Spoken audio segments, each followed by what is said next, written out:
What's up guys, DuArktik here with another Marvel Strike Force video, and in this video we're going to do something that we have not done in a while, which is a tier list. Which are the characters that you should be investing right now at the end of 2024 to start 2025 very strong.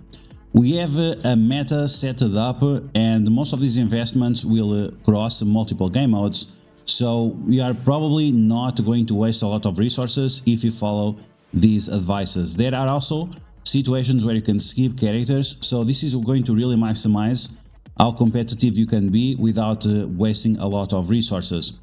And this comes from someone that has a lot of experience in the game, I guess. I am at 130 million TCP and I have over 2,000 days played. You can see right here 2,246 days played, and my alliance is top alliance in Alliance Wars, Cosmic Crucible, also in raids. What else we have? Battle World, all these things. We always top 100, and this is always with very low effort because it's better to be smart about your investments and the decisions you make rather than force yourself through spending currency or money or your materials, training materials, gold and so on. So you always want to invest smart, and this is why we're going to do this recap of this tier list in order for you to know exactly which teams you should be focusing on in case you want to be successful in Marvel Strike Force. So as always, if you like the information on these videos, make sure you share it to your friends on Facebook and Discord. If you are new to my channel, make sure to subscribe for more Marvel Strike Force content and make sure you smash that like button like a boss. Now, this tier list is going to be available on my Discord, and we're also going to take a look at the characters that are out of the tier list. So the useful characters we have right now is around 120 to 160 characters, and then we have additional 140 characters that are pretty much skippable, and even if you skip these characters, you should be successful in the game. So you are going to use only half of the roster of what is currently available in Marvel Strike Force. Okay, so the tier list is divided in different sections. We have the end game, we have raid characters, Cosmic Crucible characters, Alliance War characters, then we have Battle World, and then we have characters that are useful everywhere. What about Arena? Arena is usually composed by characters from different game modes, and that's why we are on this situation. Usually it's like mythic characters plus other one or two from other sections, and usually people prioritize raids over any other game mode, so that's how we're going to follow. I think Cosmic Crucible is a priority over Alliance Wars because of the Dark Diamonds, but you guys let me know in the comments below which game modes you prioritize, which is the order of game modes you prioritize. Okay, so for the top tier, for the characters that you absolutely must have, we have the mythical characters with Null, Odin, Mephisto, Skrull, Apocalypse, Dormammu, and Doctor Doom. Doctor Doom and Dormammu, they are questionable characters to a degree that you cannot always use them on defense, and if you are using on offense, you need to know exactly what you are doing. So don't overinvest on these characters until we have a lot of experience and know exactly what to do. And based on rumors, based on what Scopely has done in the past, Doctor Doom might get a rework next year, but we don't know for sure, so don't overinvest on him. Make sure that you know how it works and then go from there. Now, in terms of the raids, we have the Spotlight raids, we have the raids with new characters, and we have raids with old characters. The raids with old characters is the teams that are probably going to be replaced the faster, so always prioritize the characters at the left compared to the characters at the right. So between Nightcrawler and Sunspot, you want to invest more on Nightcrawler, less on Sunspot. For Hive Mind, the same thing, invest more on Void Knight and Red Goblin and less on Carnage and Gwenom. But at the end of the day, you have to have your raid teams available until you have a new one. So the rumors is that we're going to get a new mutant team for raids, the Immortal X-Men. So we'll see exactly how it works, or if it's just a rumor, or we don't know what to expect. But for now, these are the all teams that you should still invest in, And as you can see, we are only investing on 4 members. because after you can complete each of these teams with different characters. Now, in terms of the spotlight raids, unfortunately, it's not optional. You have to run all these characters. Some of them bigger than others. You always want to prioritize, once again, the characters at the left compared to the characters at the right. So maximize your North Star Guardian and Sasquatch, and kindly ignore Wolverine and Sunspot. And the same goes for Spider Society. Invest on Penny, the Pavitre and Peter B, and ignore the Ghost and Noir. It's not ignore, but don't invest as much on them. It's like invest Crimson Gear on these guys and invest Teal Gear on these guys. For the new raids, I would recommend strongly to invest on these characters. Once again, more on the left, less on the right. So for example, for the Night Stalkers, you want to maximize everyone. A main thing is up to you if you want to maximize him or not, because he's kind of slow, so usually doesn't take a lot of turns. And for Orcish, maximize the damage output. And Scientist Supreme, she's kind of only useful on the first turn. After that, usually she's dead anyway, so keep that in mind. Not in raids, but in other game modes. Okay, so that's the raid section. All these characters are still part of the meta. And the rumors that we have is that X-Men is going to be the next team to be replaced, so keep that in mind. Now let's take a look at the Cosmic Crucible characters. These are characters that are very powerful in Cosmic Crucible, characters that have a lot of bonuses or buffs in Cosmic Crucible.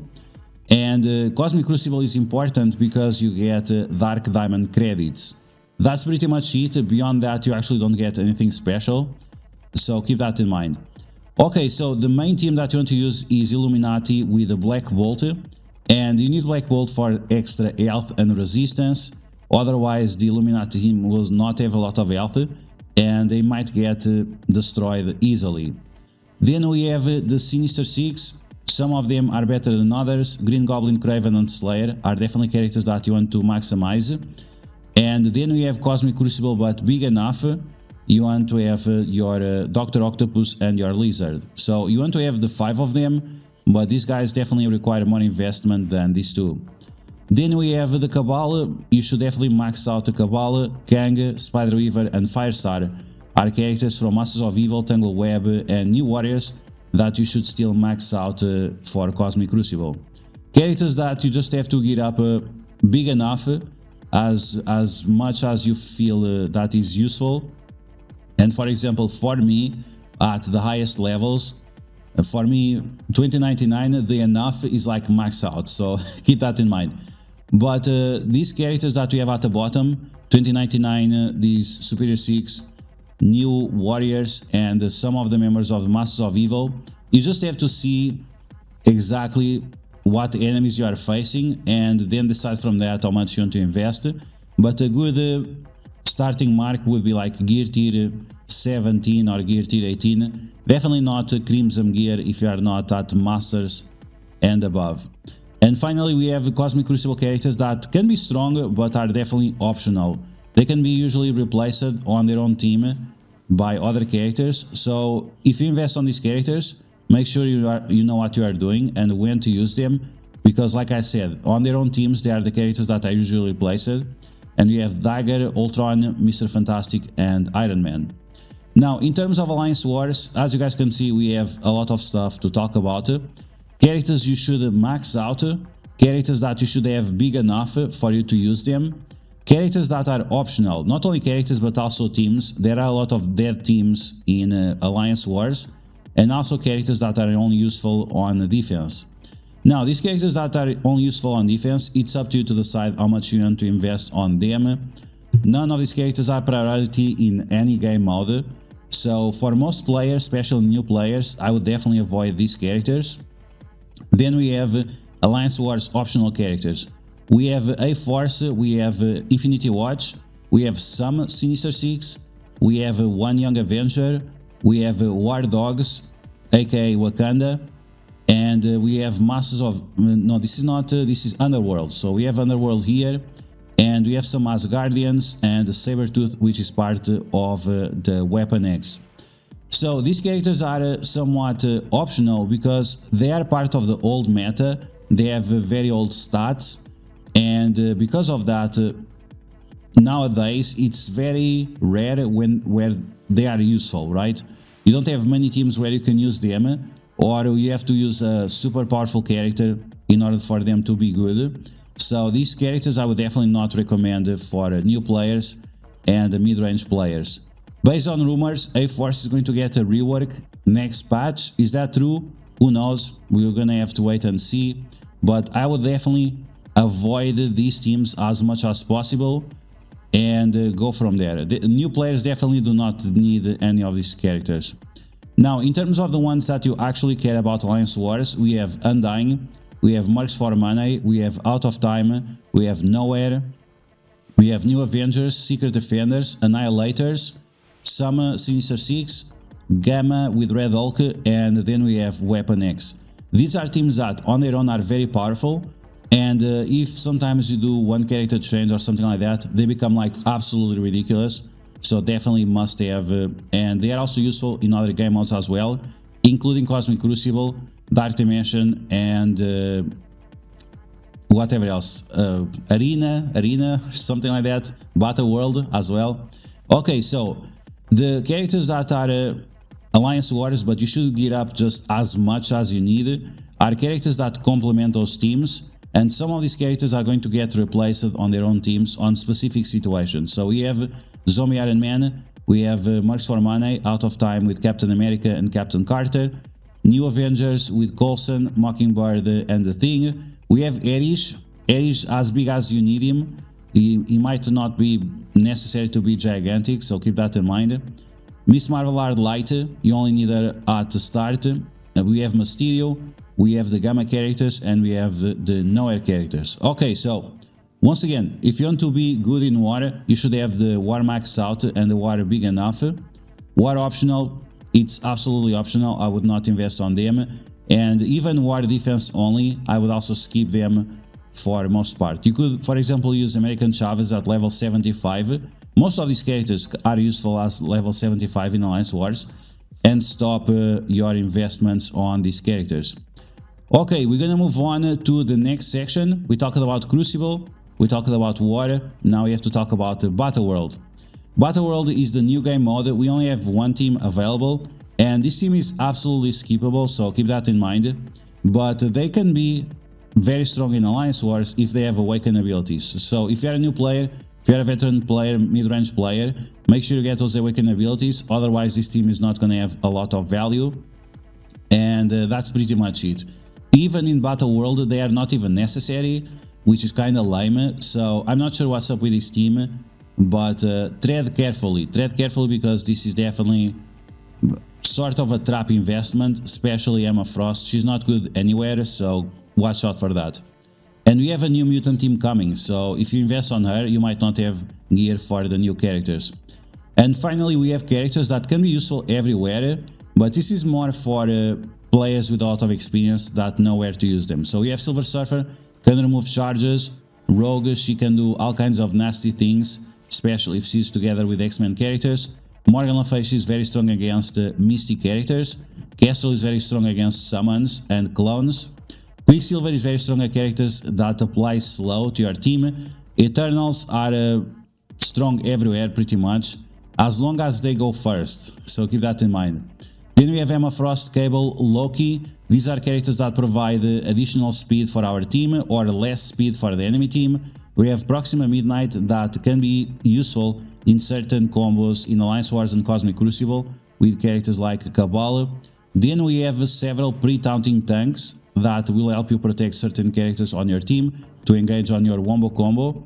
And finally we have Nick Fury, Zemo, Red Skull, and Phoenix. These characters can provide specific effects on certain situations. Nick Fury can provide speed up, Zemo and Red Skull can provide speed bar and also slow and ability block, and Phoenix, she can clear away negative effects and also steal health from enemies, which can be very useful overall. So these are the characters that will allow you to be competitive in all game modes that we have right now in Marvel Strike Force, whether it is Arena, Raids, Cosmic Crucible, Alliance Wars, and Battle World. These are the characters that you need in order for you to be successful. Once again, watch out for the optional characters and the big enough characters, because those are characters that you want to skip or just keep to a bare minimum investment.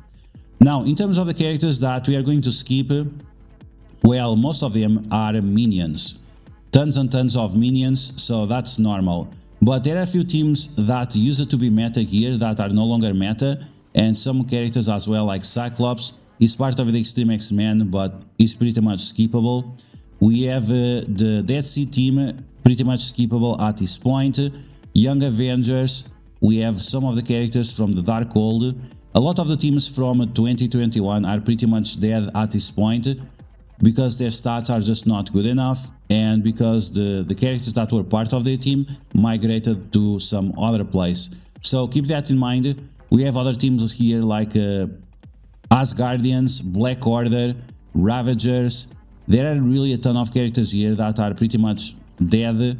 They have been dead for a long time, and we don't have any rumors that they are going to get reworked. There is just a rumor that Beast might get a rework, so I would not put my hands on the fire until we have official confirmation, so keep that in mind.